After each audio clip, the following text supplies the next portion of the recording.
In the 19th century, Herman Melville wrote of the Pacific, "There is one knows not what sweet mystery about this sea, whose gently awful stirrings seem to speak of some hidden soul beneath. This mysterious, divine Pacific zones the world's whole bulk about, makes all coasts one bay to it, seems the tide-beating heart of earth."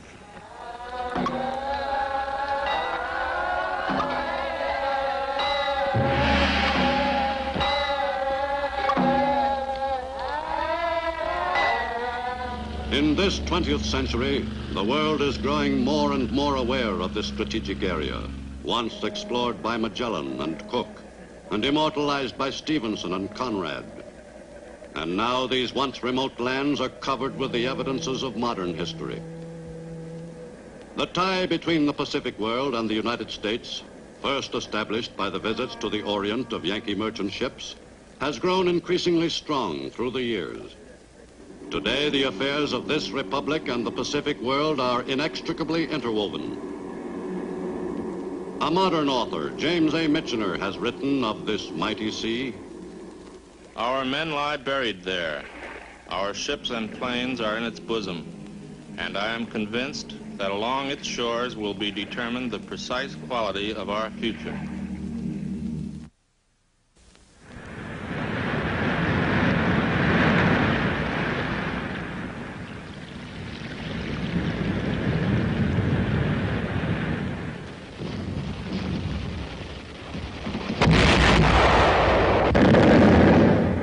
The war which engulfed the Pacific in 1941 marked the beginning of a new era in the history of that part of the earth. Never again could the Pacific Basin remain detached from the forces which were shaping the course of world history. The first truly global war brought to the Pacific the look of destruction and the smell of death, already familiar in other parts of the earth.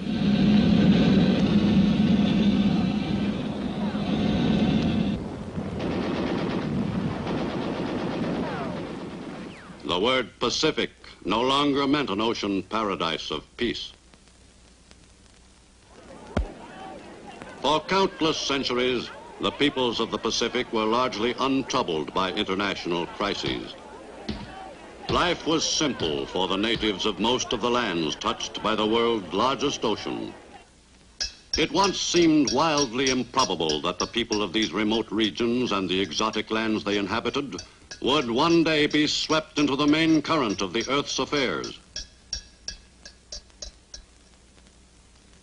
The United States first became vitally interested in the Pacific world following the extension of America's frontiers westward.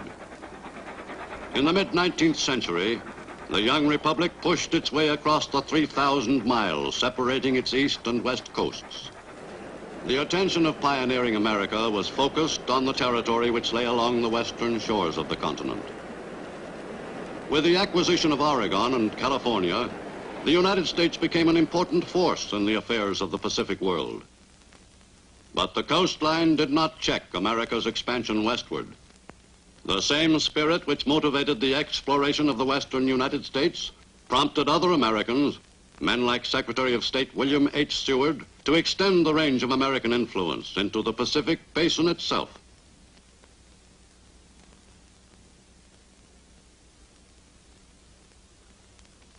With the purchase of Alaska from Russia in 1867, the United States gained a bastion from which control of the North Pacific area could be effected.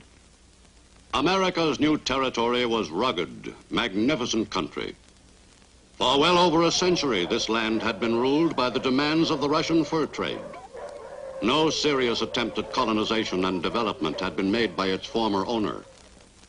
In the early days of U.S. control, Alaska was a land of opportunity to a number of Americans who had failed in their attempt to make a fortune, but who still hoped to succeed one day. The discovery of gold in Alaska in the 1880s provided a strong incentive for Americans to migrate to the new territory.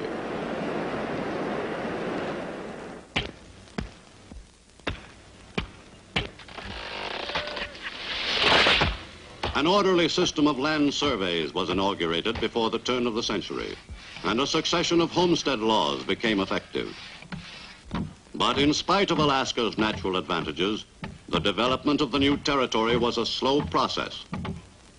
Attempts to speed up colonization were hampered by the frequently unfavorable climate. In many parts of Alaska, the weather was suitable for outdoor work for only a brief period each year.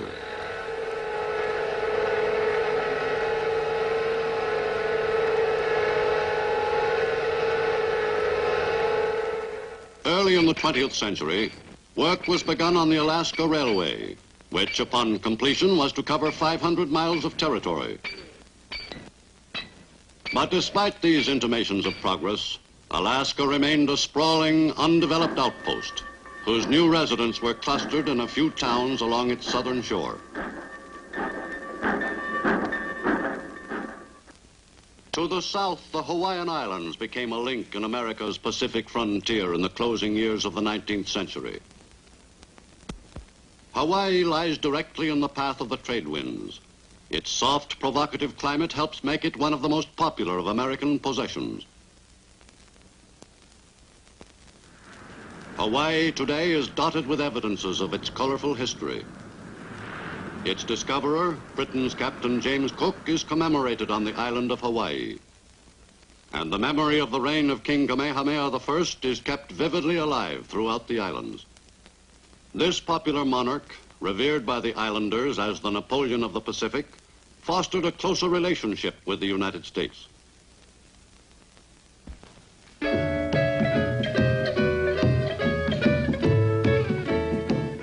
Hawaiians are a happy, hospitable people. Today, the Polynesian strain, in its pure form, is not as prevalent as it was in former years, due to years of intermarriage with other racial groups. Ancient Polynesian customs are still celebrated in much the same spirit their ancestors observed in the days before the coming of the white man several generations ago. All the islanders of whatever racial stock revel in the native ceremonies. But life in Hawaii also has its modern commercial side. Honolulu, the crossroads of the Pacific, is the business hub of the Hawaiian archipelago. For many years, a few principal industries supported most of the Hawaiian population.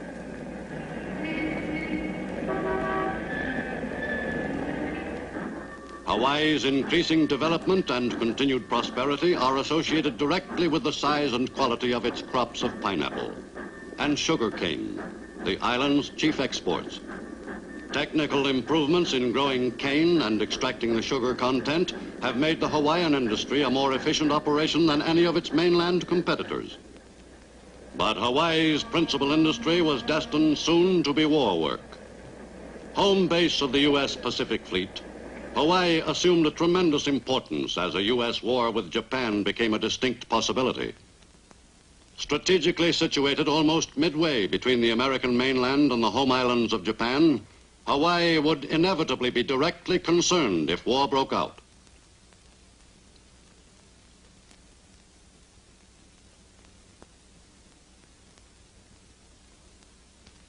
With the tension in the Pacific increasing, Army units continued their rehearsals for a defense of the Hawaiian Islands against a possible enemy attack. To the west, in the far reaches of the Pacific, the United States acquired a valuable Far Eastern outpost in Guam in 1898, following the war with Spain. For many years, the new American territory retained its largely primitive complexion. Habits of life passed along from generation to generation were not quickly altered. When Trans-Pacific Plane Service was established in 1936, Guam was made a regular stop, and the island became an even more important link in the chain of American possessions in the Pacific Basin. And it was quite apparent that the U.S. recognized its importance. American rule was strict but paternalistic. The governor and his associates were Navy officers appointed to their posts, and the affairs of the island were regulated in precise military fashion. In 40 years, the Guamanian population increased from 9,000 to 22,000, a rise which can be directly attributed to public health measures initiated by the Navy. Guam was predominantly Catholic, like the Philippines, also wrested from Spanish rule by the U.S. at the end of the 19th century. In the Guamanians, the United States had gained an intensely loyal people. Under American rule, the people were classed as nationals, but were not granted the privileges of citizens of the United States. Most Guamanians, whose lives had improved somewhat in recent years, looked hopefully toward the day when they might attain the status of full U.S. citizenship.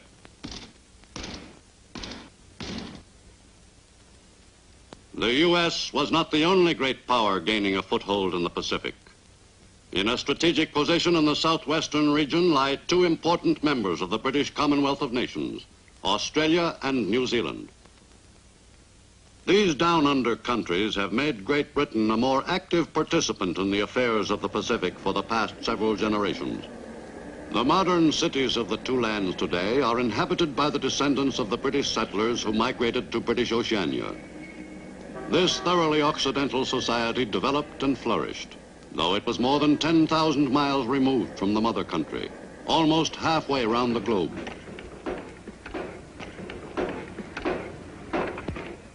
Today, Australia and New Zealand are autonomous communities within the British family of nations.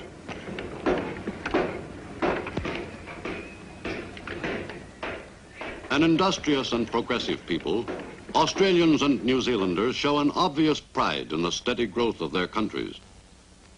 Although both nations have made considerable progress in developing their rich agricultural resources, there is still room for expansion, particularly in New Zealand and in the reclamation of Australian badlands. Both down-under countries exist on an export economy, for even if the purchasing power of the Australian and New Zealander were substantially increased, they could not possibly consume the enormous meat and dairy yield. The livelihood of both Australians and New Zealanders has been dependent directly on Britain's purchases of their produce. As these purchases fall off, Australia and New Zealand are confronted with the problem of finding and expanding new markets. For the problem of developing independent economies successfully could be solved only by the two dominions themselves. But while the bonds of empire were no longer as strong in a material and political sense, the spiritual tie between the dominions and the seat of the British Commonwealth of Nations remained as firm as ever.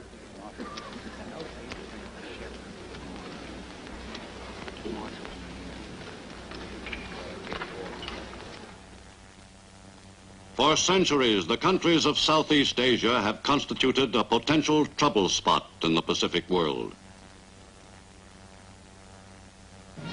In the 30s, the stirrings of nationalism became evident in these heavily populated countries, peopled by a great variety of ethnic groups. Siam began to agitate for the return of territory allegedly usurped by the French in the 19th century.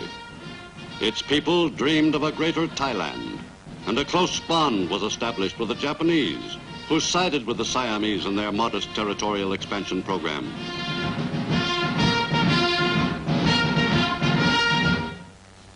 Hub of the Oriental world for thousands of years, China held a dominant position in the Pacific Basin throughout most of the 19th century.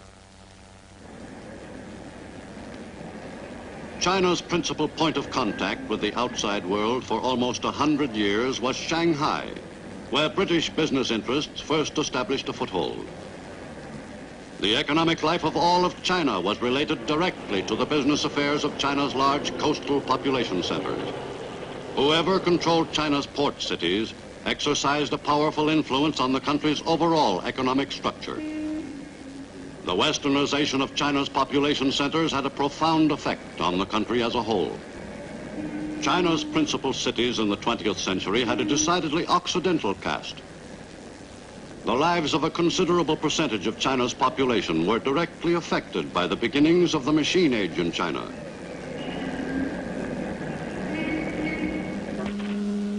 One of the most important aspects of China's modernization was the introduction of progressive methods in the manufacture of textiles. But modern methods prevailed only in a few major cities. Throughout most of China, traditional procedures were still followed. For even in the 20th century, China remained thoroughly Oriental in the conduct of its affairs. Many Chinese merchants still transacted their business chiefly in the local tea house. All classes of Chinese men enjoyed the luxury of spending a few hours at the tea house, where the patrons discussed all their problems, social as well as business, with anyone who cared to listen. Through the years, the local tea house became an informal extension of the magistrate's court.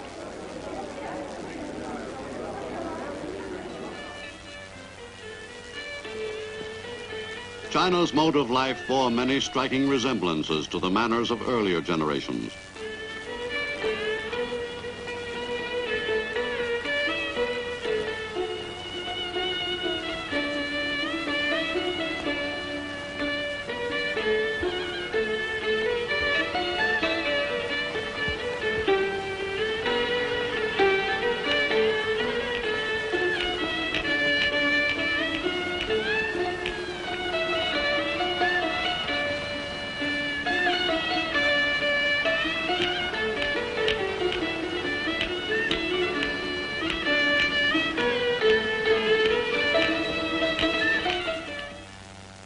China's fortunes took an abrupt turn in 1911 when the Chinese Empire was overthrown by supporters of Dr. Sun Yat-sen, on whose political principles the young republic was founded.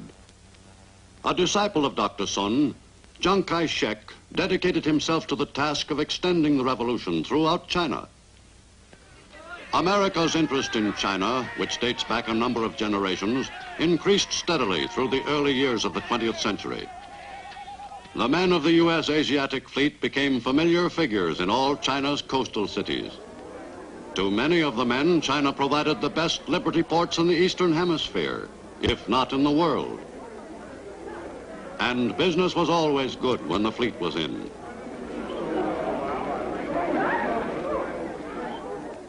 The regular visits of U.S. warships were made chiefly for diplomatic reasons. The appearance of a cruiser like the Augusta, even on a friendly call, could hardly fail to leave a vivid impression of U.S. military capabilities. But there were other visitors in China's harbors. Japanese warships, ignoring diplomacy, simply occupied China's key ports. For the center of influence in the Orient was shifting to the north and east. Japan was taking a more and more active part in Far Eastern affairs. The rise of the Japanese nation as a world power was closely linked with the religious convictions of its people. For the Japanese believed that they were ordained by the gods to grow sufficiently strong to rule the earth one day. Much of the ritual was dedicated by the Japanese Shinto priests to the interests of the imperial government. In these ceremonies, the people celebrated their national unity, their patriotism, their prosperity, the seasons of the year, the abundance of their crops, and any other aspects of their national life which seemed fitting. The principal aims of the state Shinto cult were to obtain support for the state, effect national solidarity, and create strength in critical periods.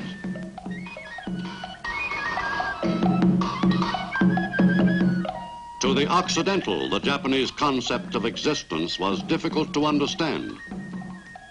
In fact, until the mid-19th century, Japan and its people were virtually a complete mystery to the world at large. The home islands of Japan proper, although not large in total area, have supported a population of millions throughout recorded history. Every available square foot of land was carefully developed to provide the people with enough food for a bare existence. The basic social unit in Japan is the family, whose members have grown accustomed to living frugally. In the face of hardship, the Japanese have long been a stoic race. Women had a humble status in the Japanese household. But among the poorer classes, the differences in social standing were less rigid. From the earliest years of Nipponese history, the men have been great fishermen. The export of marine products has been a thriving industry since Nippon resumed contact with the outside world. During the early decades of the 20th century, Japan stepped up the development of all her industries. Foreign influences had a considerable effect in the shaping of modern Japan. Life in her large cities came to bear some resemblance to that in Occidental commercial centers. The reorganization of the currency system in the late 19th century eliminated the confusion resulting from the use of several types of money. A stabilized banking system provided evidence to the public of the strength and efficiency of the government administration. Although it took some time to achieve the readjustment from the old way of operating, the conversion to modern methods was made rapidly once the nation's business with foreign countries increased.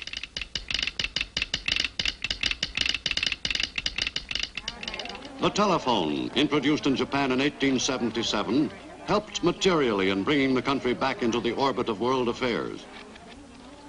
With their typical enthusiasm for anything new, the people soon became addicted to the use of the mystifying gadget. Once begun, the westernization of the home islands of Japan quickly gained momentum. As soon as they had become aware of what life was like outside their country, the Japanese addressed themselves to the task of imitating that life wherever possible. Once completely secluded, the Japanese now seemed obsessed with the desire to prove themselves as progressive as any people, any place in the world.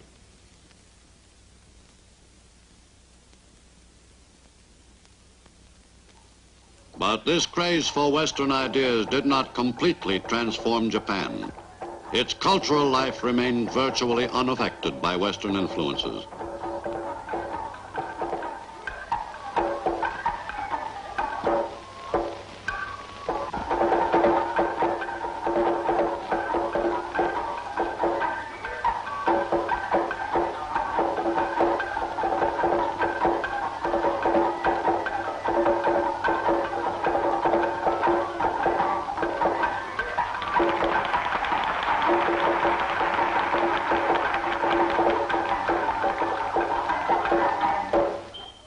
In the Western world's 20th century after Christ, Japan stood at the threshold of a new era.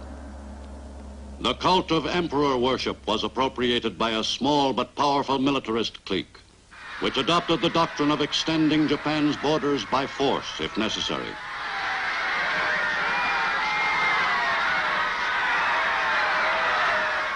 As the militarists gained greater control, all Japan was geared to the new program of expansion by aggression, and the energies of all Japanese were directed toward the building of a strong national fighting spirit.